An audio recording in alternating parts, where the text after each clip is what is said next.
Multiple चीज़ों को हम देख रहे हैं कि प्रैक्टिकली जो हम ट्रेड कर रहे हैं और फंड को मैनेज कर रहे हैं उस कंडीशन में देखा जाएगा। सो उस कंडीशन में टोटल जो है हमें देखेंगे डाइवर्सिफिकेशन, फंड का मैनेजमेंट, कितना फंड कहाँ लगाया, उसमें डिफरेंट ट्रेड, कंसिस्टेंसी, और आप सिंसियरली कितना समय से देख रहे हैं। और इसमें कोई ना कोई ऊपर नीचे होगा। जैसे मैं अभी महिंद्रा का देखूंगा, ड्राइव में उसका है नहीं, वो पर्सनल ड्राइव में रखा है और मेरे पास ड्राइव में शेयर नहीं है, ठीक है। बट मैं सभी को बोल रहा हूँ ड्राइव में शेयर करो, बट अलग अलग एक्टिविटी है, ठीक है। सो अभी अपडेट कंफ्यूजन है तो वो हम डिस्कस करेंगे, ठीक है। ड्राइव में है, ठीक है। और बाकी सक्सेसफुली क्या है ना, कंटिन्यूस और अच्छा प्रॉफिट, क्योंकि मोस्ट प्रॉब्ली अराउंड 40% अगर प्रॉफिट कर रहे हैं तो इससे एक्सीलेंट है कि नहीं, ठीक है। बट उसके साथ साथ में क्या चाहता हूँ कि मैं चाहता हूँ कि सभी लोग ऐसा करें कि एवरी सेगमेंट के अंदर हम लोग एक्टिवेट करेंगे, ठीक है। तो उस कंडीशन में हमने डिसाइड किया, देखा है। सो मिस्टर हेनिल जो है इस बार सभी का नजर में नंबर 1 होके आ रहे हैं, ठीक है। So good bye Henil, please.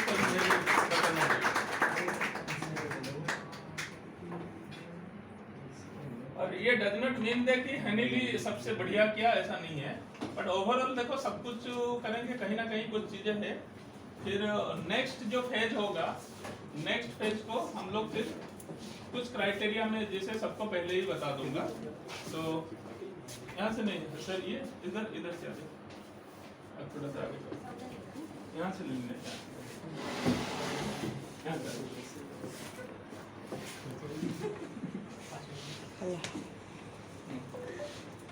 यहाँ से लो, यहाँ से लो। इस साइड से हाँ आएगा, थोड़ा सा पीछे हो जाएगा ना, थोड़ा सा इधर।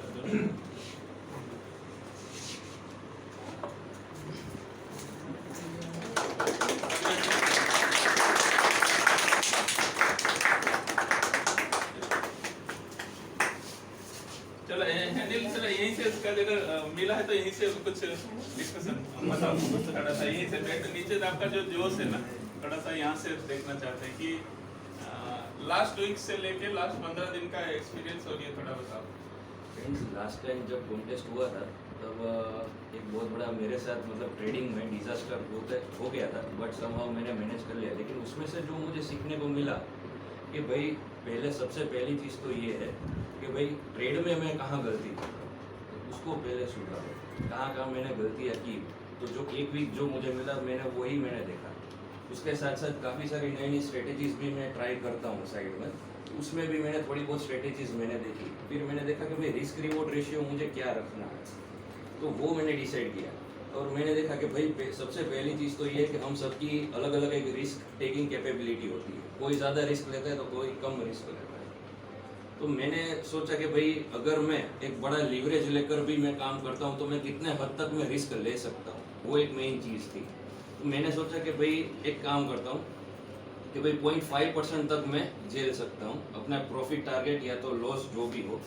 अभी फ़िलहाल तो मैंने अपना जो रिस्क रिवॉर्ड था वो ऐसे रखा था कि भाई अगर प्रॉफिट हो तो 0.5% और लॉस हो तो 0.25%। तो उस हिसाब से मैंने ट्रेड किया। दूसरा कि एक नई स्ट्रेटेजी मैंने देखी कि जहाँ पे डाइवर्जेंस पे अगर अपने बोले तो जैसे रेजिस्टेंस है या तो सपोर्ट है, वहाँ पे अगर डोजी पैटर्न बनता हो, 4-5 डोजी के कैंडल बन जाता है, तो वहाँ से एक बड़ा स्पाइक आता है। और साथ में कि वो MACD चार्ट जो कई लोग देखते हैं, MACD को फॉलो करते हैं, उसमें जो हिस्टोग्राम भी अगर स्क्वीज होता हुआ दिखे, तो इस सिचुएशन में अगर किसी भी स्टॉक में इंट्राडे पर्पज से हमें लगता हो कि भाई एक बहुत बड़ा मूव आने वाला है, तो ऐसे सिचुएशन में अगर आप लोग चाहे तो सिर्फ ज़्यादा नहीं लेकिन 15-20 मिनट के लिए एक लॉन्ग स्ट्रेड ले सकते हैं। लेकिन अगर वो मूवमेंट दे तो, अगर मूवमेंट नहीं देता है तो फिर वो प्रीमियम डीके खा सकता है। तो इस हिसाब से 15-20 मिनट तक वेट करो, अगर मिलता है तो प्रॉफिट ले लो 1 या 2% तक। ज़्यादा वेट करने जैसा नहीं होता है मोस्ट ऑफ द केस में। और अगर नहीं मूवमेंट आता है तो जो भी है उसमें से आप निकल जाओ। एक स्ट्रेटेजी वो थी, तो उसमें मैंने ट्रेड भी किया और 2 ही ट्रेड मैंने किए, दोनों में मुझे सक्सेस मिला। फिर दूसरा एक मैंने स्ट्रेंगल पे काम किया, जहाँ पे जो अपने कई लोग ओप्स्ट्रा यूज करते हैं वहाँ पे जो OI जो मिलता है, महिंद्रा को पता है, महिंद्रा भी ऐसे ही होता है। जो ऑप्स्ट्रा में भी जो ओपन इंटरेस्ट होता है उसके नीचे OI वॉल्यूम दिया होता है, तो हमें देखना है डेली बेसिस पे कौन से स्ट्राइक पे वॉल्यूम बढ़ रहा है, कौन से स्ट्राइक पे। तो वहाँ पे जाकर हमें ये देखना है कि पहले तो प्रीमियम मैचिंग और डेल्टा मैचिंग दोनों मैच हो रहे हैं कि नहीं। अगर दोनों मैच हो रहे हैं, 1-2 पॉइंट का या रुपए का अगर फर्क होता है देन दैट इज ओके। और उसको आप अगर सब कुछ आपके वो क्राइटेरिया के हिसाब से मैच होता हो तो वो आप उसमें शॉर्ट स्ट्रैंगल स्ट्रेटेजी आप एक बार अप्लाई कर दो। और उसमें आपका जो प्रॉफिट जो होगा वो जो मार्जिन पर 0.5% जितना आपको मिल जाए आप एग्जिट कर लो, या तो फिर और स्टॉप लॉस के लिए या तो 0.25 रखो, या तो फिर आप जो डेल्टा होता है, डेल्टा वो जनरली जब हम एंटर करते हैं तो उस वक्त है ना 0.00 ही होता है, मतलब कि डेल्टा न्यूट्रल होता है। जैसे वो बढ़ता है धीरे धीरे करके अगर 0.3 पर आ गया डेल्टा तो समझ लो कि वहाँ से कुछ ना कुछ प्रॉब्लम होगा, मतलब कि रेंज तोड़ने की तैयारी में है मार्केट। तो ऐसे सिचुएशन में अब आपके पास 2 रास्ता है, या तो मैदान छोड़कर भाग जाओ, बराबर है।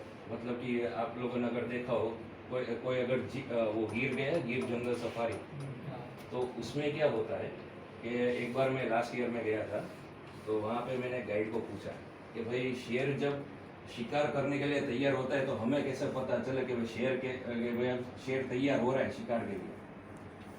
तो उसने कहा कि शेर का कैसा होता है, जनरली वो शांति से बैठा तब वो ऐसे करके देखता है सबको, सर ऊंचा करके और ऐसे करके देखता है। लेकिन जब उसको शिकार का प्लान चलता है तब वो अपना मुंह ऐसा करता है लेकिन आंखें ऐसे करके देखता है सबको। तब समझ जाओ कि ये शेर ने अपनी आंखें ऊंची कर ली। तो सेम चीज वही है मार्केट में, ये जो डेल्टा जो है ना वो मार्केट की आंखें है। जब मार्केट भले पड़ा है लेकिन अगर डेल्टा बढ़ रहा है तो समझ लो कि भाई कुछ ना कुछ तो है। तो ऐसे सिचुएशन में या तो मैदान छोड़कर भाग जाए, या तो फिर दूसरा ये है कि मान लो कि कॉल और पुट दोनों में से कोई एक में प्रॉफिट चल रहा है तो उसको आप रहने दो, उसको आप होल्ड करो, और जो स्ट्रेंगल है उसको नेकेड पोजीशन में कन्वर्ट कर दो। वो जो जिसमें आपका लॉस हो रहा है उससे आप एक बार एग्जिट कर लो। तो धीरे धीरे क्या होगा कि अगर आपका लॉस भी होगा तो वो जो ऑप्शन जो आपका प्रॉफिट में वो धीरे धीरे करके आपका प्रॉफिट का जो लॉस है वो कवर कर देगा दूसरे ऑप्शन का। और अगर कई बार ये भी होता है कि 0.3 आते आते हम लोग नो प्रॉफिट नो लॉस पे भी होते हैं, तो ऐसे सिचुएशन में भी आप वही कर सकते हो कि आप नो प्रॉफिट नो लॉस पे निकल जाओ, या तो फिर आप जो है वो एग्जिट करो, वो एक चीज़ होती है। तो इस तरह से मैंने थोड़ी बहुत स्ट्रेटेजीज मैंने अप्लाई की और देखा, और फिर ऑप्शंस में भी काम करता था। ये कमोडिटी में भी उसी प्रकार मैंने जो है 0.5% का मैंने रखा और बाकी 0.25% का लॉस। कभी कभार हाँ 1-2 बार मेरा ये भी हुआ है कि ड्रॉ डाउन हुआ था, बट इस बार मैंने प्लान किया था कि भाई अगर यहाँ से जा रहा है पैसा तो यहाँ से ला, अगर वहाँ से जा रहा है तो यहाँ से ला, मतलब कुछ भी करके बस इतना मेरा एम था कि भाई लॉस नहीं होना चाहिए, कुछ भी हो जाए भले प्रॉफिट ना हो लेकिन लॉस तो करना ही नहीं है। वो पहले से ही एक मेरा सिद्धांत रहा है, तो उसी हिसाब से काम किया और धीरे धीरे मेहनत भी की और भगवान की दया और सर का आशीर्वाद। चलो ये सब आपका मेहनत है, वेरी गुड। तो मेरे अभी सबके से मैं चाहता हूँ, जैसे मतलब यहाँ पे है मैं, समीर है, गौरव है, अभिषेक है, ठीक है, मीनल और महेंद्र, रोहित, सब लोग कुछ ना कुछ अपना कुछ ना कुछ छोटा सा, जैसे इन्होंने कुछ बोला, सब लोगों ने कुछ कुछ आइडिया लगा रहे होंगे ना, तो सक्सेस मिल रहा। मैं चाहता हूँ कि सबका ना वही 2-2 मिनट में थोड़ा सा वो आइडिया शेयर, जैसे समीर है अपना ब्रेकआउट ओपन और भी जैसे उन्होंने ब्रीफिंग में दिया है तो उन्होंने बताया चीजें, तो सब लोग ऐसे 2-4 मिनट में अपना जो टिप्स है जैसे आप लोग कैसे कर रहे हो तो बाकी लोगों को भी वो कॉपी करने में मदद मिलेगा। जैसे उन्होंने ऑप्शनल में OI देख के वॉल्यूम देख के कर रहे हैं, दैट इज देयर। हम सभी लोग बोल रहे हैं कि कहाँ बोल रहा है OI बढ़ रहा है, long buildup, short buildup, share खंड में भी डाटा हम दिखते हैं, बस मैक्सिमम जहाँ जहाँ से आपको मिल रहा है, ठीक है। तो इसीलिए जो जो शेयर करना चाहते हैं कि अपना टिप्स जो है कि मैं ऐसा कर रहा हूँ, तो यू आर फ्री, अभी किसी को नहीं कंपलसरी, सब बताओ अपना हिसाब से।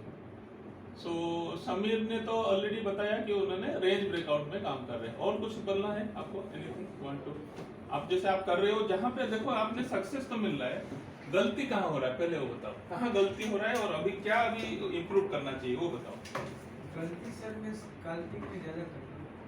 हाँ तो होल्ड करना चाहिए, मैं अभी एग्जिट करूँगा। मतलब थोड़ा प्रॉफिट बड़ा नहीं ले पा रहा। हाँ, मेरा व्यू सही रहता है तो मैं अभी ज़्यादा। हाँ, तो इन उसी के ऊपर फोकस करो अभी क्या करना है। उसके लिए कौन सा हम पैरामीटर सेट करेंगे, या रिस्क रिवॉर्ड करेंगे, ट्रेलिंग करेंगे, और कहाँ तक ट्रेलिंग करेंगे वो देखो।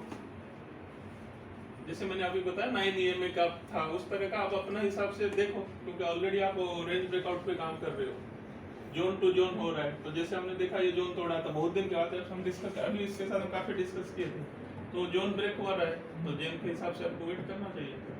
ठीक है ना, वेरी गुड। हाँ चलो, और कोई अभिषेक, रोहित, और रोहित भी काफी कर रहा है चीजें है, और हाँ सर कौन कौन, हाँ हाँ हरीश मैं करेंसी का बताना चाहूँगा सर। हाँ। एक तो मैं जब रात को होता हूँ फ्री, तो एक तो मैं क्रूड ऑयल देखता हूँ, डाउ जोन्स देखता हूँ, मैं डॉलर इंडेक्स देखता हूँ। अगर क्रूड ऑयल ना डॉलर इंडेक्स बढ़ता है तो करेंसी का मैं देखता हूँ डॉलर इंडेक्स। Dollar index. हाँ, हाँ। तो करेंसी में देखता हूँ सुबह, जिस पे मैं ट्रेड लाइन ड्रॉ करता हूँ, जैसे यूएसडी है उस पर ट्रेड लाइन ड्रॉ कर देता हूँ, रिजेक्शन देख देता हूँ, नेक्स्ट वीक आ लो, ये 3 चीज़ें देखता हूँ। अगर सपोर्ट रेजिस्टेंस तोड़ता है उसका, तो मैं बाइंग करता हूँ। RSI 25 100 रखा हुआ है ना, तो अगर 100 RSI 25 को क्रॉस करता है तो मैं बाय करता हूँ।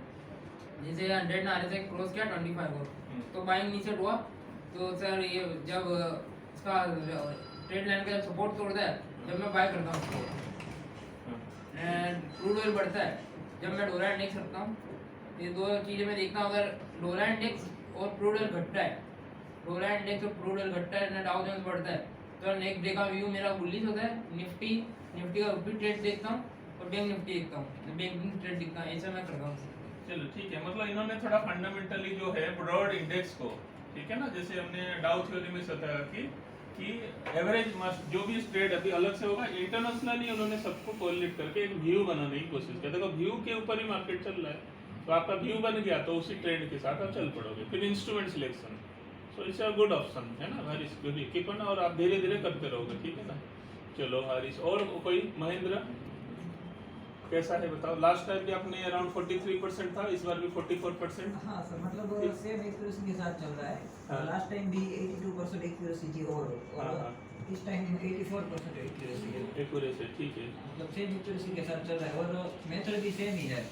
शॉर्ट लॉन्ग वीडियो बनता है तो वो रात को स्टॉक फाइंड करके वो लिस्ट में रख देते हैं, आफ्टर न्यूज़ वाले स्टॉक होते हैं। सब हो रहा है। ठीक है, अभी थोड़ा हम ऑप्शन में जाना है अभी, ठीक है ना, कि ऑप्शन स्ट्रेटेजी आपने अभी पढ़ लिया है, तो उसके अंदर ऑप्शन में किए थे 10 लॉट, तो 19 से बाई था, हाँ तो उसका 320 प्राइस हो गया था। ठीक है।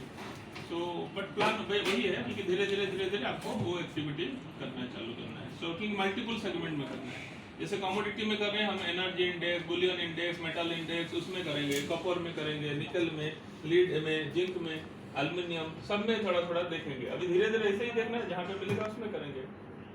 दैट इज आवर प्लान, ठीक है ना। और कौन है, रोहित। हाँ रोहित काफी स्ट्रगल, मतलब प्रॉफिट लॉस होना, ये होना। अब देखो मैं मतलब पहले ही बोला, फंड अगर कम है तो टेंशन तो रहेगा, पर स्टिल बोला नहीं, हार नहीं मानूंगा। ठीक है, वो वाला नहीं ना, हाँ, तो वो वाला कि वो नहीं करेगा। फिर करते हुए एज ए चैलेंज, देखो अभी कुछ चीज़ें चैलेंज में आएगा, तो हमें तो क्या है, आपको जैसे चाहिए हमें उसमें हेल्प करना है। मैंने बोला है कि भाई ये गड्ढा में जंप नहीं करना है, लेकिन बोला नहीं जंप ही करना है। तो बोला जंप करोगे तो फिर कैसे सही से जंप करोगे बताना तो पड़ेगा। ठीक है, जंप करके कैसे निकल जाना है, आपको पता है खतरा है, खतरे के बाद नहीं, खतरों का खिलाड़ी बनना है।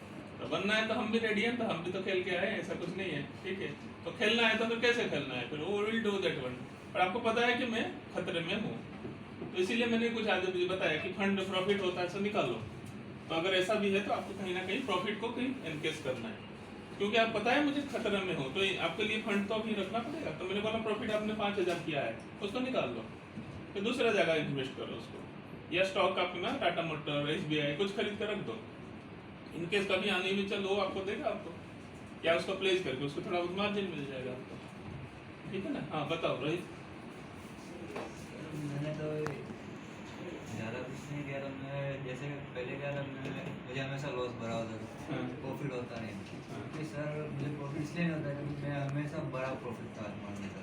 हाँ पर मैं एक चीज़ भूल गया, पहले अगर मुझे बड़ा प्रॉफिट चाहिए पहले छोटा प्रॉफिट लेना सीखना पड़ेगा। हाँ इसलिए इस वीक में जैसे कंटिन्यू मैंने सिर्फ छोटा छोटा प्रॉब्लम लेकर नहीं चलते गया। हाँ, मैंने सिर्फ ऑप्शन में स्केलिंग नहीं किया, जहाँ मन हुआ जितना मेरा रेंज बनाया था हाँ, ऑप्शन डेटा और टेक्निकल के एनालिसिस की मदद से मैंने रेंज बना दिया था, जिसके कारण और डेटा एनालिसिस के कारण मुझे पहले डायरेक्शन पता चल जाता था हाँ। कि 90% लोगों का व्यू क्या चल रहा है। हाँ। उस अनुसार मैं अपना रेंज बना के 4 पॉइंट 5 पॉइंट का प्रॉफिट लेके निकल जाता। तो मेरा जो इस बार रिस्क रिपोर्ट था वो 1:1 ही था। 1:1 1:2 पे स्केलिंग करा था, अगर मैं स्केलिंग में तो मुझे रिस्क भी उतना ही रखना पड़ेगा, रिवॉर्ड भी रखना पड़ेगा, क्योंकि 4 पॉइंट का अगर मेरा टारगेट ही है तो ऑप्शन में करा तो 4-5 पॉइंट का तो वैसे भी चला ही चले जाएगा। जाते हैं। इसीलिए मैंने रिस्क रिवॉर्ड 1:1 ही रखा है, 1:2 नहीं किया। दूसरा पहले इससे ये करके सक्सेस ले लेता हूँ, फिर एक डायरेक्शन पकड़ूंगा। ठीक है, जैसे कि so- आज भी मुझे डायरेक्शन मिला, पर मैंने वहाँ पे रेंज बना के जब रेंज तो तब तक करते रहे। ठीक है, 1700 का लगभग प्रॉफिट है। ठीक है, 1700। तो अभी सभी लोगों को बोल रहा हूँ, देखो अभी पेपर मोड में कर रहे हैं और आपका देखो फोल्डर में मैंने बनाया है कि मेरा स्टडी माई गोल, फिर मैंने स्ट्रेटजी, आपको स्ट्रेटजी बनाना है इस तरह का। जैसे समीर है, ये सभी लोग आपका स्ट्रेटजी है सब, उसको लिखित में लिखना है। थर्ड है मेरा प्रोग्रेस रिपोर्ट, आप अपना प्रोग्रेस कैसे कर रहे हो वो नोट करो। थर्ड में हमारा, फोर्थ में डेली ट्रेड्स एंड कॉन्टेस्ट वाला। ड्यूरिंग दिस पीरियड आप धीरे धीरे लाइव में एंटर करेंगे, और during this 3 month 4 month 5 month 6 month के अंदर आप धीरे धीरे अपना स्ट्रेटजी मेंटेन करेंगे और धीरे धीरे लाइव में जाना है। ठीक है, और ये देखो गिफ्ट देना, ये प्राइज एक बहाना है, समझ लो। दिस इज नॉट आपको इसको, बट ये क्या है कि आप लोगों के है कि आप लोगों के अंदर सबसे आप ही पता चलेगा कि हाँ कौन अच्छा कर रहा है। और यहाँ ऐसा कुछ नहीं कि पर्सनैलिटी है, ये नहीं है, ये ऐसे स्कूल का फर्स्ट प्राइज नहीं है, सेकंड प्राइज नहीं है। It's A token of love जो कि आप लोगों को एक एक्सपीरियंस दे रहा है और आपको आगे बढ़ने का उम्मीद करेगा। बट ऐसे मिलेगा, गिफ्ट नहीं मिलेगा तो काम नहीं करोगे क्या? ऐसा तो नहीं है ना। बट ये है कि हम लोग कोशिश कर रहे हैं कि आप लोग थोड़ा सा है और जितना सीरियसली कर रहे हो, और आगे से आपको मैं बता रहा हूँ कौन क्या इतना अच्छा बोलेगा। ठीक है, आपको पता है यहाँ आजकल मार्केटिंग का जमाना है, कौन कितना अच्छा बोल पाएगा, ट्रेडिंग भी करेगा, बोलेगा भी, प्रेजेंटेशन भी करेगा, वीकली रिपोर्ट डालेगा, वीकली रिपोर्ट करेगा, सबके ऊपर हम कम करेंगे, एक दिन का नहीं होगा। Overall win percent and percentage return में हम नहीं देखेंगे मैक्सिमम चीज, क्योंकि आपका पहले नहीं था, अभी टेक्निकल आपका चल रहा है खत्म, जैसे 50% हो रखा है, तो इसका मतलब आपको टेक्निकली भी देखोगे, फंडामेंटली, कमोडिटी, करेंसी, मल्टीपल देखेंगे। तो एक्सेप्शनली जो न्यू स्टूडेंट है वो एक्सेप्शनली वेल करेंगे अच्छा, तो उनको भी मिल सकता है। बट ओवरऑल हमें चाहते हैं कि आपका 7 दिन का जो 7 डेज, पूरा 7 डेज का मॉनिटरिंग होगा, समझो। लास्ट मोमेंट में जो भी है, जब भी आपको करना है करो, फिर आगे फिर प्लान करके फिर हमें आगे बढ़ेंगे। ठीक है ना, चलो, wishing you all the best. So good bye everybody.